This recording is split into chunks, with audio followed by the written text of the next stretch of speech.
Hi friends, welcome back to our channel. நம்ம இன்னைக்கு பார்க்க போகிற டாபிக் என்னென்னா, பெண் குழந்தை பிறப்பதற்கான முக்கியமான 3 அறிகுறிகள் பார்க்க போகிறோம். இந்த சிம்டம்ஸ் இருந்துச்சுன்னா 100% உங்களுக்கு கேர்ள் பேபி தாங்க. இது முழுக்க முழுக்க என்னோட ஓன் எக்ஸ்பீரியன்ஸ்னால மட்டும்தான் சொல்கிறேன். ஸோ வீடியோவை ஸ்கிப் பண்ணாமல் ஃபுல்லாக பாருங்கள், அப்போ தான் இன்ஃபர்மேட்டிவாக இருக்கும். அண்ட் அதுக்கு முன்னாடி நம்ம சேனலை சப்ஸ்கிரைப் பண்ணாமல் இருந்தீங்கன்னா சப்ஸ்கிரைப் பண்ணிக்கோங்க. அப்போ தான் நான் போடுற pregnancy related topic and baby care topics எல்லாம் நோட்டிஃபிகேஷன் மூலிமா உங்களுக்கு உடனே வரும். ஸோ வாங்க வீடியோக்குள்ளே போயிடலாம். ஸோ நான் இந்த வீடியோவில் வந்து 3 சிம்டம்ஸ் சொல்லியிருக்கேன். அதில் ஃபர்ஸ்ட் ஒன் என்னென்னு பார்த்தீங்கன்னா யூரினேஷன். அதாவது நம்ம யூரின் பாஸ் பண்ணும்போது வர கலரை வச்சு நம்ம என்ன பேபிங்கிறத கெஸ் பண்ணலாம்.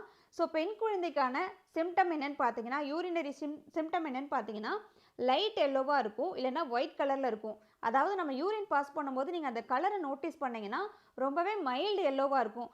இல்லைன்னா வந்துட்டு வெள்ளை கலரில் கூட ஒரு சிலருக்கு யூரின் வரும். அது வந்து எப்போ செக் பண்ணணும்னு பார்த்தீங்கன்னா, காலையில் எந்திரிச்ச உடனே வந்துட்டு ஃபஸ்ட்டு யூரின் பாஸ் பண்ணும்போது அந்த கலரை நோட்டீஸ் பண்ணி நீங்கள் வந்து கெஸ் பண்ணணும். நீங்கள் அடுத்தடுத்து யூரின் பாஸ் பண்ணும்போது கலர் வந்து வேரி ஆகிறதுக்கு நிறைய சான்சஸ் இருக்குது. ஸோ எப்போவுமே காலையில் எழுந்திரிச்ச உடனே ஃபஸ்ட்டு யூரினேஷன் அப்போ நீங்கள் செக் பண்ணிங்கன்னா உங்களுக்கு கரெக்டாக தெரியும். ஸோ மிஸ் பண்ணாமல் அதை பண்ணுங்கள்.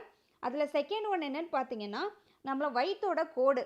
அதாவது ஒரு 3 மாதத்துக்கு அப்புறம் இல்லைனா ஒரு 4 மாதத்துக்கு அப்புறம் நம்ம வயிற்றில் நெஞ்சு பகுதியிலேருந்து கீழே பெல்லி பட்டனுக்கு கீழே வரைக்கும் வந்து நடுவில் வந்து ஒரு கோடு மாதிரி விழுகும். அந்த கோடு எதுக்காகன்னா, நம்ம வயிற்றில் வந்து கரு வளர்ச்சி அடைய ஆரம்பிச்சதும் கர்ப்பப்பை கண்டிப்பாக ஸ்ட்ரெச் ஆகும். அப்படி ஸ்ட்ரெச் ஆகும்போது அந்த கோடு விழ ஆரம்பிச்சிரும். ஸோ பெண் குழந்தைக்கான சிம்டம் என்னென்னு பார்த்தீங்கன்னா, நம்மளோட நெஞ்சு பகுதியிலேருந்து வயிற்று பகுதிக்கு கீழே வரைக்கும், அதாவது பெல்லி பட்டனுக்கு கீழே வரைக்கும் அந்த கோடு விழுகும்.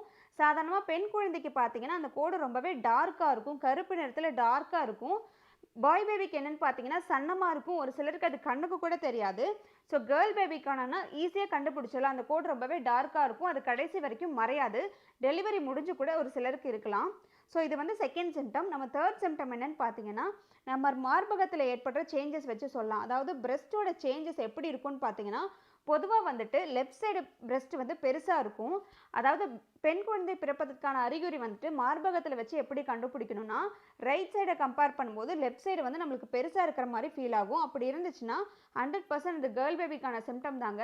ஒரு சிலருக்கு வந்துட்டு வலிக்கவே ஆரம்பிச்சிடும். லெஃப்ட் சைடு வலிக்கும். லெஃப்ட் சைடு திரும்பி படுக்கும்போதோ இல்லை லெஃப்ட் சைடில் அவங்க கையை ஊனி எந்திரிக்கும் போதோ அந்த பகுதியில் வலிக்க ஆரம்பிச்சிடும்.